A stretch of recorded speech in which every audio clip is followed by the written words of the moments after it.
करता हूँ शौकत नवाज मीर साहब और राजा सुहेल साहब और इनकी पूरी टीम।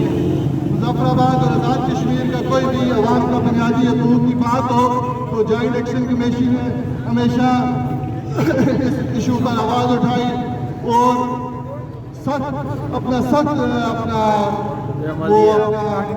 पेश किया। और इसके बाद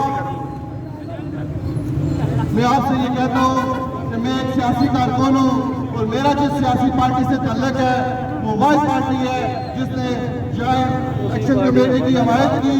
और जिस तरह ये जो आज इस स्कैंडल के लिए हम यहाँ पे एहतजाज कर रहे हैं, ये नया हुकूमत की वो निशानी है जिसमें वो हुकूमती लोग और बड़े बड़े जो शुरफा बने हुए हैं वो इन्वॉल्व हैं। हम ये चाहते हैं इस प्लेटफॉर्म से कि जिस पुलिस वाले को ये तफ्तीश मिली थी उसको दोबारा तफ्तीश की जाए और इसका हल किया जाए, नहीं तो आवाम जिस तरह रोड पे है तो ये पूरा आज़ाद कश्मीर बंद कर देंगे। और ये मैं मुंशी अनवार उल हक से ये कहना चाहता हूँ कि होश के नाखुन लो, क्यों आज़ाद कश्मीर को पंजाब बनाने के चक्कर में हो, कराची बनाने के चक्कर में हो।